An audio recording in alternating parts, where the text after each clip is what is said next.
Welcome to my YouTube channel medical and nurses. सब मेरा नाम है कीर्ति। सो गाइस हम डिस्कस करने वाले हैं फैमिली प्लानिंग और कॉन्ट्रासेप्टिव मेथड पर बेस्ड एमसीक्यू, क्योंकि हर एक एग्जाम में 2 से 3 क्वेश्चन है जो फैमिली प्लानिंग या फिर कॉन्ट्रासेप्टिव मेथड से होके आपको आ सकते हैं। तो यहाँ पर जो भी क्वेश्चन हम पढ़ेंगे वो प्रीवियसली एग्जाम्स में आए हुए क्वेश्चन है। साथ ही साथ मैं आपके लिए डेली जो एक वीडियो प्रोवाइड कराती हूँ उसमें एक क्वेश्चन आपको देती हूँ, उसकी आंसरिंग है जो नेक्स्ट वीडियो में बताती हूँ। तो यहाँ पर जो भी लोग चैनल पर नए हैं चैनल को सब्सक्राइब जरूर कर लें, साथ ही साथ बेल आइकॉन को प्रेस कर लें, जैसे ही वीडियोस पब्लिश करूँ आपको नोटिफिकेशन मिले और आप लोग वीडियोस को देख सकें। तो यहाँ पर जो भी क्वेश्चन है जिनका एमपी CHO, राजस्थान CHO, फिर अदर स्टेट CHO का एग्जाम हो, BFUHS का पेपर हो, चाहे ANM और स्टाफ नर्स के लिए, CRPF का पेपर हो या फिर अदर एग्जाम्स हो नर्सिंग से रिलेटेड, उन सभी में क्वेश्चन इंपॉर्टेंट रहने वाले हैं। तो यहाँ पर आज हम पढ़ेंगे पार्ट 11।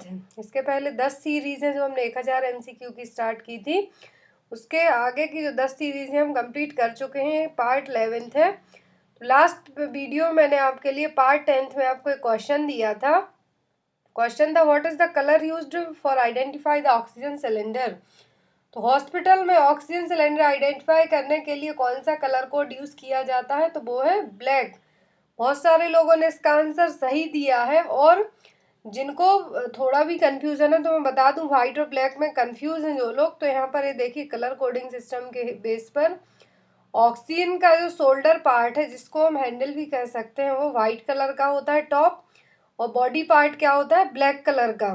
और यदि आपसे एग्जाम में इनकेस अदर टाइप के सिलेंडर्स के कलर्स पूछे जाते हैं कि किस कलर के सिलेंडर का क्या कलर होगा, जो भी गैसेस रहेंगी स्पेशली हॉस्पिटल्स में, तो यहाँ पर नाइट्रस ऑक्साइड के लिए ब्लू कलर है, साइक्लोप्रोपेन के लिए ऑरेंज, कार्बन डाइऑक्साइड का ग्रे कलर है, एयर के लिए वाइट एंड ग्रे, नाइट्रोजन का ब्लैक कलर है, और एंटोनॉक्स का। तो जनरली नर्सिंग एग्जाम्स में ऑक्सीजन और नाइट्रस ऑक्साइड का ही कलर कोड पूछा जाता है। यदि नाइट्रस ऑक्साइड की जगह नाइट्रोजन पूछा जाए तब ब्लैक होगा।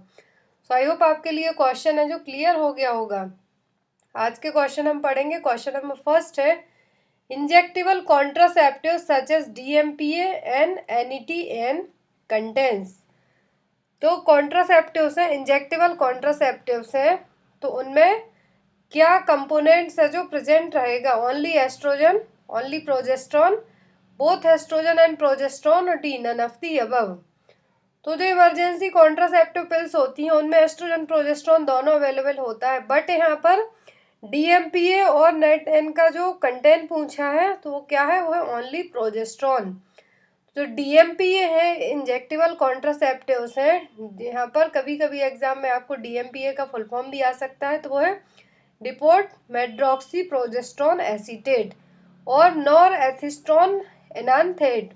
NET N का जो फुल फॉर्म है और DMPA का फुल फॉर्म। तो ये दोनों इंजेक्टेबल कॉन्ट्रासेप्टिव पिल्स हैं, सॉरी इंजेक्टेबल कॉन्ट्रासेप्टिव मेथड्स हैं। और यहाँ पर यदि आपके लिए रूट पूछा जाए कि किस रूट से इंजेक्ट की जाएंगी बॉडी में, तो ये की जाती हैं इंट्रामस्कुलर रूट के थ्रू, या तो अपर आर्म में या फिर बटक्स में। तो ये क्या है, इंजेक्टेबल कॉन्ट्रासेप्टिव्स हैं, और इनका जो कंटेन है क्या है, प्रोजेस्ट्रॉन कंटेन है। नेचुरल हार्मोन होते हैं प्रोजेस्ट्रॉन, उसी के जैसा इसका कंटेन है प्रोजेस्ट्रॉन।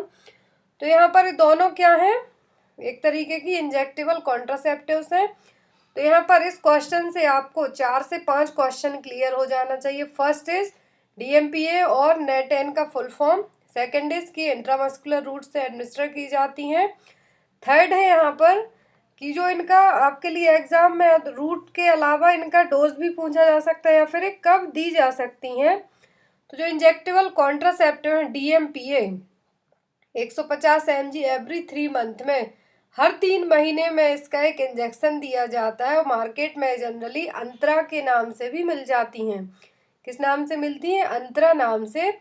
150 mg का जो डोज रहेगा, 150 mg पर ml के हिसाब से जो अंतरा का डोज रहेगा DMPA का, तो ये किस नाम से भी मिल जाती हैं आपको मार्केट में, अंतरा नाम से मिल जाएंगी आपके लिए।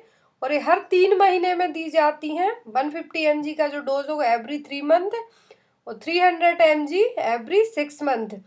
तो स्टार्टिंग के जो फर्स्ट 3 मंथ में दिया जाएगा फर्स्ट डोज 150 mg का होगा, सेकंड होगा एवरी 6 मंथ में यदि दिया जाना है तो 300 mg का। यदि नेट एन का डोज पूछा जाता है आपसे एग्जाम में तो ये होगा 200 mg every 2 month. Generally exam में क्वेश्चन आता है कि डीएमपीए का जो डोज है वो कितने टाइम या फिर इंटरवल के टाइम में दिया जाता है, वो दिया जाता है 150 mg 3 मंथ में। यदि विथ डोज के दिया हुआ हो कि 150 mg डोज है डीएमपीए का, तो कितने ड्यूरेशन में देंगे, तो 3 मंथ में देंगे। यदि 300 mg डोज दिया होता है तो 6 मंथ में देंगे। तो इस तरीके से दोनों क्या हो गई, इंजेक्टेबल कॉन्ट्रासेप्टिव हार्मोनल मेथड हो गई। नेक्स्ट क्वेश्चन हम देखते हैं, question number 2। Natural method of contraception is. तो आपने दो तरीके की मेथड पढ़ी हैं, फिर उनको और अदर क्लासिफाई किया गया है। तो नेचुरल मेथड होती है कॉन्ट्रासेप्टिव की, वो कौन सी हैं, विड्रावल, कंडोम, एनएसवी या फिर कॉपर टी। तो दो तरीके की मेथड पढ़ी है आपने, एक तो नेचुरल है, परमानेंट है, वेरियर, बहुत सारी मेथड्स हैं, बट इनको जो बेसिकली क्लासिफाई किया गया, एक तो नेचुरल है और दूसरी वेरियर है और थर्ड आती है परमानेंट। तो यहाँ पर नेचुरल मेथड पूछी है कौन सी है, तो वो है अकॉर्डिंग टू ऑप्शन विड्रावल। यहाँ पर ये देखिए नेचुरल कॉन्ट्रासेप्टिव मेथड्स के जो टाइप हैं वो दिए हुए हैं। फर्टिलिटी अवेयरनेस मेथड के अंतर्गत आएगा calendar based method, symptom based method. तो कैलेंडर बेस्ड मेथड में क्या होगा, स्टैंडर्ड डे मेथड होगा और कैलेंडर रिदम मेथड। और सिम्टम बेस्ड मेथड में सर्वाइकल सीक्रेशन और बेसल बॉडी टेम्परेचर मेथड को कैलकुलेट किया जाएगा। और इसी के नेचुरल कॉन्ट्रासेप्टिव मेथड के अदर टाइप हैं विड्रावल और कॉइटस इंटरप्ट्स, एब्स्टिनेंस, लैक्टेशन और एमनोरिया। तो क्या होगा, नेचुरल कॉन्ट्रासेप्टिव मेथड, इनमें आपको ना तो कुछ हार्मोनल पिल्स लेनी है, ना कुछ इंजेक्शंस लगवाने, कुछ भी नहीं करना है, नेचुरल फैमिली प्लानिंग मेथड है। और यहाँ पर जो एक और ऑप्शन था एनएसवी, तो इसका मतलब नो स्कैल्पेल वैसेक्टोमी। एक मॉडर्न मेथड है डिलीवरी के लिए, लिगेशन के लिए, जो जनरली मेल्स में यूज की जाती है। Next is the metal which is commonly used for family planning is. कौन सा मेटल है इनमें से तो फैमिली प्लानिंग मेथड में यूज किया जाता है। ऑप्शन है यहाँ पर कॉपर, एल्यूमिनियम, आयरन और जिंक। तो जो मेनली जो मेथड जो यहाँ पर फैमिली प्लानिंग के लिए मेटल या फिर हमें कह सकते हैं धातु यूज की जाती है, वो क्या है, वो है कॉपर। जो इंट्रायूट्राइन कॉपर डिवाइस होती हैं उनमें जो बेसिकली जो मेटल यूज होता है वो क्या है, कॉपर। कॉपर क्या करता है, स्पर्म की मोटिलिटी को अफेक्ट करता है, साथ ही साथ स्पर्म की जो मोटिलिटी है उसको अफेक्ट भी करता है और उस मोटिलिटी को क्या करेगा, कम करेगा, ताकि फर्टिलाइजेशन की प्रोसेस ना हो सके। नेक्स्ट है यहाँ पर the contraceptive device that suppress the ovulation is. तो कॉन्ट्रासेप्टिव डिवाइस इनमें से कौन सी है जो ओव्यूलेशन प्रोसेस को सप्रेस कर सकती है। कॉन्डोम, कॉपर टी, ट्यूबेक्टोमी और डी है यहाँ पर माला एन। तो यहाँ पर ऐसी कौन सी मेथड है, यहाँ पे डिवाइस है जो ओवुलेशन सप्रेशन का कारण बन सकती है, तो वो है माला एन। आपने माला डी और माला एन का नाम सुना होगा, कॉन्ट्रासेप्टिव मेथड्स है। तो ये क्या है, माला एन क्या करेगी, ओवुलेशन की प्रोसेस उसको सप्रेस कर सकती है। तो इसी यदि ओवुलेशन प्रोसेस सप्रेस होगी तो क्या होगा, कॉन्ट्रासेप्टिव का काम भी ये करेगी, फैमिली प्लानिंग के लिए भी हेल्पफुल होगी। तो यहाँ पर आपके लिए एग्जाम में यदि क्वेश्चन ये ना है कि कौन सा मैकेनिज्म ऑफ एक्शन ना पूछा जाए, मोड ऑफ एक्शन ना पूछा जाए माला एन का, हो सकता है आपको इसका कंपोनेंट पूछा जाए कि इसमें क्या क्या कंपोनेंट्स हैं जो प्रेजेंट होते हैं। तो माला एन क्या है, कंबाइंड ओरल कॉन्ट्रासेप्टिव पिल्स है। इसमें 2 हार्मोन्स प्रेजेंट होंगे, एस्ट्रोजन और प्रोजेस्टेरोन। तो आपको कंपोनेंट यदि एग्जाम में पूछा जाता है तो माला एन के क्या कंपोनेंट है, एस्ट्रोजन और प्रोजेस्टेरोन। और कितना जो एक पैकेट आता है, ये भी आपसे एग्जाम में आ सकता है कि माला एन का जो एक पैकेट आएगा पिल्स का, उसमें कितनी पिल्स प्रेजेंट होंगी। तो एक पैकेट में टोटल 28 कॉन्ट्रासेप्टिव पिल्स हैं जो प्रेजेंट होंगी, जिसमें से 21 पिल्स 21 होंगी हार्मोनल पिल्स होंगी और जो रिमेनिंग 7 होंगी नॉन हार्मोनल आयरन पिल्स होंगी जो फेरस सल्फेट फॉर्म में प्रेजेंट रहेंगी। तो माला एन से आपके लिए 4 पॉइंट्स याद रखना। एक तो है कि ये कंबाइंड ओरल कॉन्ट्रासेप्टिव पिल्स है, 2 हार्मोन्स इसका जो कंटेंट्स है वो प्रोजेस्टेरोन और एस्ट्रोजन है, साथ ही साथ क्या करेंगी, ओवुलेशन प्रोसेस को स्टॉप करेंगी, ओवरी से जो एग का रिलीज होना है उसको प्रिवेंट करेंगी, स्टॉप करेंगी। फोर्थ है यहाँ पर कि ये क्या करेंगी, म्यूकस ऑफ द सर्विक्स, जो सर्विक्स का म्यूकस होगा उसको थिक करेंगी ताकि जो स्पर्म की मोटिलिटी है उसको कम किया जा सके। फोर्थ इनका जो क्वेश्चन बनता है वो है कि एक जो माला एन है उस पैकेट में कितनी टैबलेट्स हो सकती हैं।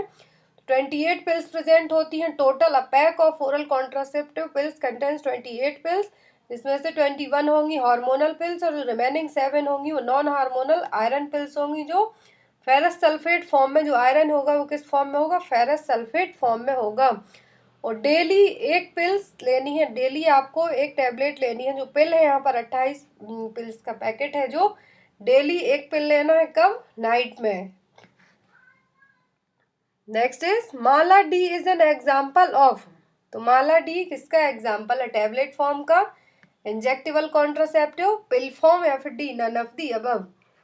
तो अभी हमने माला एन पढ़ा, माला एन और माला डी सेम है, बट इसमें एक दो पॉइंट्स हैं जो डिफरेंट है। इनका कंटेंट सेम रहेगा और इनमें जो भी इथेनॉइल एस्ट्राइडल का माला एन में डोज रहेगा वो भी सेम होगा, लेकिन माला डी और माला एन में एक डिफरेंस है, उसका क्वेश्चन मैं आपको आगे बताऊंगी। तो यहाँ पर माला डी किस तरीके का एग्जाम्पल है, टैबलेट फॉर्म में, इंजेक्टेबल कॉन्ट्रासेप्टिव, पिल फॉर्म, या फिर D none of the above. तो माला डी किस तरीके का एग्जाम्पल है, पिल फॉर्म में प्रेजेंट रहती हैं, जो मैंने अभी रिसेंट में अभी बताया है कि माला डी और माला इन दोनों में सेम कंटेंट्स प्रेजेंट होते हैं। तो ये भी सेम ओरल कॉन्ट्रासेप्टिव पिल्स हैं, 28 पिल्स रहेंगी, 21 हार्मोनल और 7 नॉन हार्मोनल पिल्स रहेंगी। तो नॉन हार्मोनल पिल्स होंगी फेरस फ्यूमरेट फॉर्म में होंगी, सॉरी मैंने आपको भी गलत बताया, फेरस फ्यूमरेट फॉर्म में जो आयरन प्रेजेंट होगा।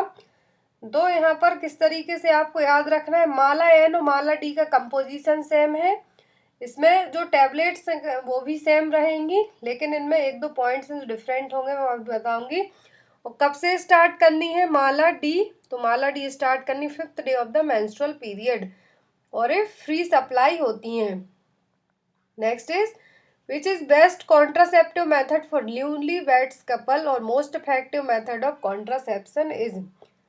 तो यहाँ पर किसी की नई नई शादी हुई है, न्यूली वेड्स कपल है, या फिर मोस्टली इफेक्टिव मेथड कौन सी है कॉन्ट्रासेप्टिव के लिए, IUD, copper T, breast feeding, या फिर combined contraceptive oral pills.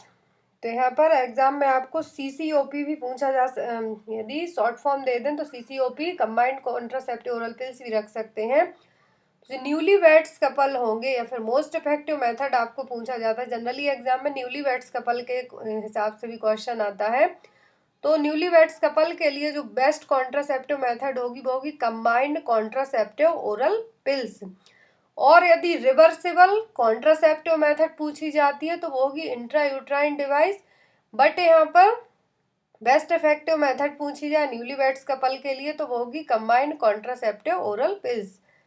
Next is injectable contraceptive are administered by which route.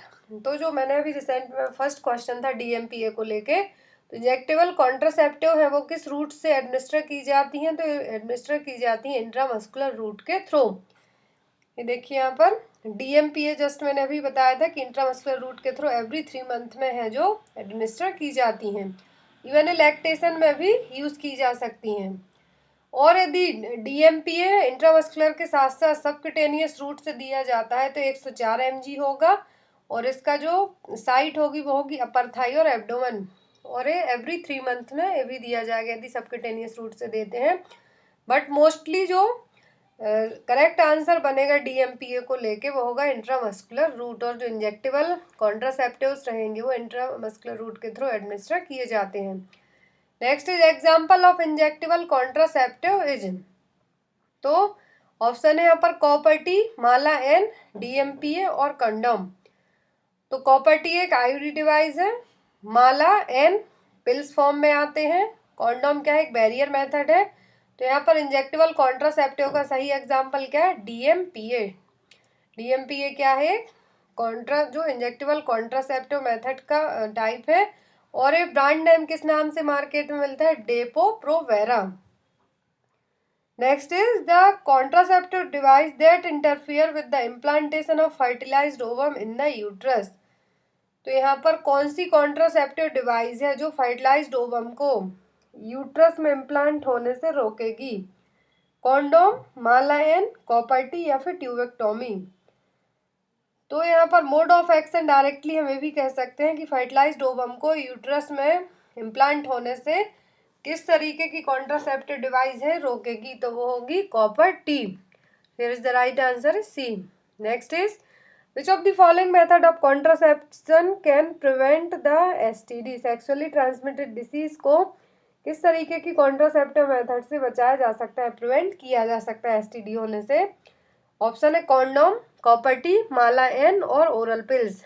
तो बेस्ट और चीपेस्ट मेथड है जो एसटीडी प्रिवेंशन के लिए वो क्या है? Condom. Next is in following which is not a spacing contraceptive method? इनमें से कौन सी है जो स्पेसिंग और बैरियर कॉन्ट्रासेप्टिव मेथड का एग्जाम्पल नहीं है? ऑप्शन है tubectomy, vasectomy, condom, copper T और ऑल ऑफ दी अबव। तो यहाँ पर ट्यूबेक्टोमी और वैसेक्टोमी क्या है? परमानेंट स्टरलाइजेशन मेथड है या फिर परमानेंट फैमिली प्लानिंग मेथड हम इनको कह सकते हैं। स्पेसिंग कॉन्ट्रासेप्टिव मेथड नहीं है, तो यहाँ पर इसका आंसर क्या होगा? A. Next is in following which is a male contraceptive method? यहाँ पर मेल कॉन्ट्रासेप्टिव मेथड कौन सी है? ऑप्शन है ट्यूबेक्टोमी, वैसेक्टोमी, माला एन और कॉपर टी। तो ट्यूबेक्टोमी फीमेल में परफॉर्म की जाती है, माला एन टैबलेट्स भी फीमेल ही लेंगी, ओरल पिल्स आएंगी, कॉपर टी है जो फीमेल में ही इंजेक्ट करवाई जाएगी, इंसर्ट करवाई जाएगी। तो यहाँ पर मेल का जो कॉन्ट्रासेप्टिव मेथड है वो क्या है? वैसेक्टोमी। ये क्वेश्चन यहाँ पर जो 13 नंबर का दिया है, मैंने यहाँ पे डायरेक्ट इसका आंसर दिया है क्योंकि इमेज बेस्ड क्वेश्चन है। बहुत सारे इमेज बेस्ड क्वेश्चन आपको कॉन्ट्रासेप्टिव डिवाइस को लेकर प्रीवियसली बहुत सारे वीडियोस में बता चुकी हूँ। तो यहाँ पर एक क्वेश्चन आपको एग्जाम में आ सकता है कि जो कॉन्ट्रासेप्टिव डिवाइस यहाँ पर शो हो रही है क्या है? तो यह लिपेज लूप। लिपेज लूप के लिए क्या कहा जाता है? Non mediate first generation IUD. तो यहाँ पर जो बैरियर मेथड यहाँ पर जो लिपेज लूप है क्या है? एक कॉन्ट्रासेप्टिव डिवाइस है जो 10 साल तक के लिए इवन यूज़ की जा सकती है। एस शेप में रहेगी, ये भी आपको याद रखना है। इसका शेप हो सकता है आपको एग्जाम में आ सके क्या है? Lippes loop. नेक्स्ट है on prescription of oral pills to the users the health worker will ask about the following except. तो ओरल पिल्स यदि किसी यूजर के लिए कोई हेल्थ वर्कर है जो प्रिस्क्राइब कर रहा है, बता रहा है, तो आपको उससे सभी चीज़ें पूछनी होंगी बट किसी एक को छोड़कर। Swelling on the feet, काल्फ tenderness, headache, number of live children. तो जब आप ओरल पिल्स प्रिस्क्राइब कर रहे हो तो आपको swelling on the feet, calf tenderness, headache ये सभी चीज़ें पूछनी होंगी but number of live children पूछने की ज़रूरत नहीं होगी। तो यहाँ पर आंसर क्या होगा? D. Next eligible couple represent which age group of women? Women में एलिजिबल कपल या फिर चाइल्ड बियरिंग एज है जो किसको कहा जाएगा? 12 to 45 years, 15 to 49 years, 14 to 45 years, 18 to 45 years. तो चाइल्ड बियरिंग एज या फिर एलिजिबल कपल है जो वो होगा 15 से 49 साल तक की एज ग्रुप का, 15 to 49 ईयर्स। यदि टारगेट कपल पूछा जाता है एलिजिबल कपल की जगह तब होगा एलिजिबल कपल है जो 15 to 49 ईयर्स एज तक के और इनके 2 से 3 लिविंग चिल्ड्रन प्रेजेंट हो तो वो क्या होंगे? Target couple. Next is spermicide used in contraceptive today is. तो टुडे नाम का एक स्पर्मिसाइड है, फॉर्म में, क्रीम फॉर्म में, जेली फॉर्म में, सभी फॉर्म में प्रेजेंट रहता है मार्केट में। तो टुडे नाम का जो एक कॉन्ट्रासेप्टिव स्पर्मिसाइड है, क्रीम फॉर्म में भी आता है, तो इसमें कौन सा स्पर्मिसाइड है जो प्रेजेंट रहेगा या फिर इसका कंटेंट है वो क्या होगा? MPA, prostaglandin F2, 9 nonoxynol, D none of the above. तो जो टुडे कॉन्ट्रासेप्टिव स्पर्मिसाइड है इसका जो कंटेंट रहेगा, स्पर्मिसाइड प्रेजेंट रहेगा, वो होगा 9 nonoxynol. Next is Mala and oral contraceptive pills differ from Mala D in terms of. तो जो माला एन है ओरल कॉन्ट्रासेप्टिव पिल्स है, OCP है, ये माला डी से किस तरीके से डिफरेंट होंगी?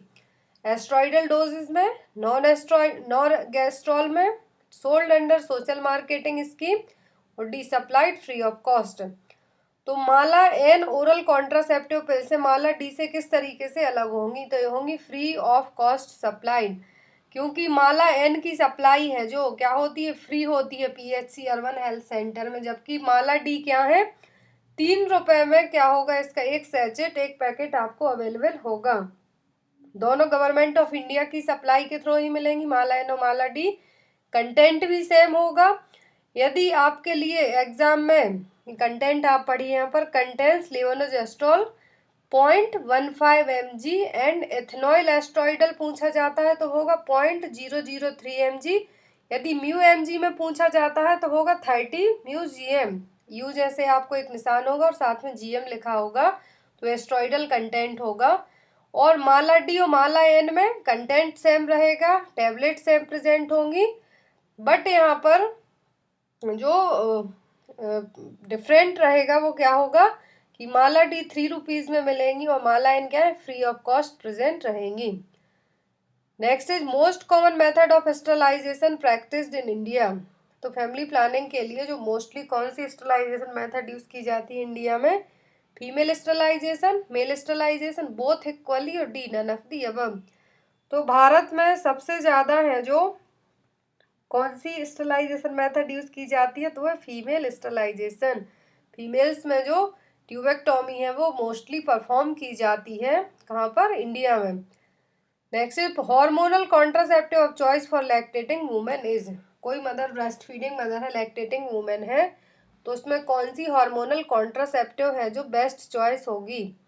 Combined pills, multiphasic pills, mini pills, या फिर सेंटोक्रोमोन। सेंटोक्रोमोन का यहाँ पर मतलब है छाया पिल्स, जो आपने पढ़ी होंगी, गवर्नमेंट सप्लाई के थ्रू मिलती हैं। तो हार्मोनल कॉन्ट्रासेप्टिव मेथड जो लैक्टेटिंग और ब्रेस्ट फीडिंग मदर के लिए बेस्ट चॉइस होगी वो होंगी मिनी पिल्स, इस तरीके से, जिसमें ओनली प्रोजेस्ट्रॉन होगा, वो भी बहुत स्मॉल क्वांटिटी में प्रेजेंट होगा। नेक्स्ट है यहाँ पर छाया। छाया को लेके आपके लिए क्वेश्चन आ सकता है, जो मैंने अभी बताया, सेंटोक्रोमोन एक क्या, एक नॉन हार्मोनल पिल्स है। रिसेंट में एक प्लानिंग आया था, जो आपने पढ़ा होगा, अभी फैमिली प्लानिंग जो प्रोग्राम है उसी के तहत एक प्रोग्राम और आया था, तो उसी में आया था हम दो, आपने पढ़ा भी होगा, हम दो का मतलब हमारे 2 बच्चे ओनली। तो यहाँ पर सेम उसी प्रोग्राम में हम दो में छाया नाम की जो नॉन हार्मोनल पिल्स को है जो लॉन्च किया गया था। तो आपको याद रखना है कि छाया क्या है, एक नॉन हार्मोनल पिल्स है। क्या है? एक नॉन हार्मोनल पिल्स है, जिसमें क्या करना है, twice a week for first 3 month and once a week thereafter. तो यहाँ पर आपके लिए मेंस्ट्रुअल साइकिल के बाद है जो इसको यूज़ करना है, लेकिन इसमें यूज़ करने के बाद जो साइड इफ़ेक्ट क्या होगा आपके लिए, जो आपकी मेंस्ट्रुअल साइकिल है वो थोड़ी सी डिस्टर्ब देखने को मिलेगी, लेकिन उसमें टेंशन की कोई भी बात नहीं है। तो यहाँ पर छाया क्या है, एक नॉन हार्मोनल पिल से गवर्नमेंट ऑफ इंडिया की सप्लाई के थ्रू जो एक प्रोग्राम आया था हम दो, उसमें इसको लॉन्च किया गया था, और ये फ्री सप्लाई है, नॉट फॉर सेल, बेचने के लिए नहीं है। और ये कब लेनी है, इवन यदि आपको इस तरीके से याद नहीं होता, आप लोग गूगल में इसकी जो इमेज है इसको ओपन करके देख सकते हैं। इसमें टोटल 8 टैबलेट हैं जो प्रेजेंट रहती हैं। तो twice a week for first 3 month, starting के जब आप इसको स्टार्ट करते हैं तो स्टार्टिंग के 3 मंथ क्या करना है, twice a week, and then once a week after 3 month. इसका जो डोज है इस तरीके से आपको लेना होगा छाया का। छाया का यदि दूसरा नाम पूछा जाता है तो क्या, सेंटोक्रोमन। और अदर क्वेश्चन भी आपको एग्जाम में आ सकते हैं। यहाँ पर 3-4 स्लाइड और मैंने इंसर्ट की हैं। तो एक तो बैरियर कॉन्ट्रासेप्टिव और स्पर्मिसाइड्स। बैरियर कॉन्ट्रासेप्टिव का मतलब होगा कि जो रोकेगा, जो स्पर्म और ओवम का जो फर्टिलाइजेशन है उसको रोकने का बैरियर का काम करेगा। तो मेल में है जो मेल कॉन्डोम, और फीमेल में female condom, diaphragm, cervical cap और स्पंज है जो इसका एग्जाम्पल होंगे। नेक्स्ट आता है आईयूडी, इंट्रा यूट्राइन डिवाइस। तो ये यूट्राइन कैविटी एंड क्या करती हैं, intra uterine device, these are device inserted in uterine cavities and prevent the pregnancy for the time of use. तो यहाँ पर एग्जाम में आपके लिए इंट्रा यूट्राइन डिवाइस की जनरेशन पूछी जा सकती हैं। तो 3 जनरेशन की हैं। फर्स्ट जनरेशन क्या है, non mediated intra uterine device. आपको याद रखना होगा कि फर्स्ट जनरेशन जो इंट्रायूट्राइन डिवाइस है इनका दूसरा नाम क्या है, नॉन मीडिएटेड इंट्रायूट्राइन डिवाइस। इसमें किसी भी तरीके का बायोलॉजिकल एक्टिव एजेंट है जो प्रेजेंट नहीं होगा और ये पॉलीइथिलीन की बनी हुई होंगी। सेकेंड जनरेशन है कॉपर बियरिंग आईयूडी से मोस्टली यूज की जाती हैं जो इंट्रायूट्राइन कॉपर डिवाइस हैं। क्या है, सेकेंड जनरेशन की आईयूडी है। ये स्मॉल फ्लेक्सिबल प्लास्टिक फ्रेम में होगा विथ कॉपर स्लीव्स और वायर अराउंड द स्लीव्स। जो आपने कॉपर टी पढ़ी हो सेकेंड जनरेशन की है। थर्ड जनरेशन क्या होगा, आयरन कंटेनिंग इंट्रायूट्राइन डिवाइस। तो थर्ड जनरेशन क्या है, हार्मोन कंटेनिंग इंट्रायूट्राइन डिवाइस है। तो फर्स्ट में क्या है, किसी भी तरीके की मेडिसिन नहीं है, सेकंड में कॉपर बियरिंग है, और थर्ड जनरेशन आपको हार्मोन कंटेनिंग के नाम से याद रखना होगा। और यहाँ पर जो फर्स्ट जनरेशन आईयूडी है क्या की जाती हैं, बायोलॉजिकल एक्टिव जो एजेंट नहीं होगा। फर्स्ट जनरेशन आईयूडी का आपको एग्जाम्पल आ सकता है तो वो होगा लिपेज लूप जो कि डबल एस शेप में प्रेजेंट होगा। नेक्स्ट है यहाँ पर कॉन्ट्राइंडिकेशन ऑफ आईयूडीज।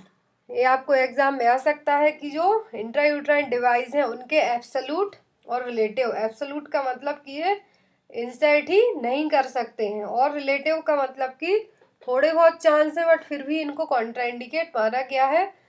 तो जो आईयूडी के एब्सोल्यूट कॉन्ट्राइंडिकेशन हो, suspected pregnancy, pelvic inflammatory disease, previous history of ectopic pregnancy, undiagnosed vaginal bleeding और पेल्विक पैथोलॉजीज। तो इन केस में क्या है, एब्सोल्यूट कॉन्ट्राइंडिकेशन आईयूडी के लिए। और यदि रिलेटिव पूछे जाते हैं तो वो एनीमिया और फाइब्रॉइड यूट्रस। एक क्वेश्चन आप लोगों के लिए कई बार एग्जाम में है, कई बार बता भी चुकी हूँ मैं आपको।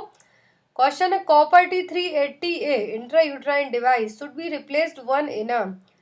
तो कॉपर T380A जो मेनली यूज की जाती है कितने टाइम के बाद रिप्लेस की जा सकती है, 5 ईयर, 10 ईयर, 8 ईयर या फिर 2 ईयर। इसको रिप्लेस तो हम कभी भी करवा सकते हैं बट इसका जो एग्जैक्ट ड्यूरेशन है, यदि आप बीच में फैमिली प्लानिंग नहीं करना चाहते, अपनी फैमिली को नहीं बढ़ाना चाहते हैं तो इसको लगवा के रख सकते हैं। और यदि इसको तो इसका ड्यूरेशन है कि कितने टाइम तक ये एक्टिव रहेगी, तो आपको वो बताना है आंसर में। सो आई होप आप इसका आंसर सही देंगे। नेक्स्ट वीडियो में इसका आंसर मैं आपको जरूर बताऊंगी। So guys thank you for watching us, bye bye.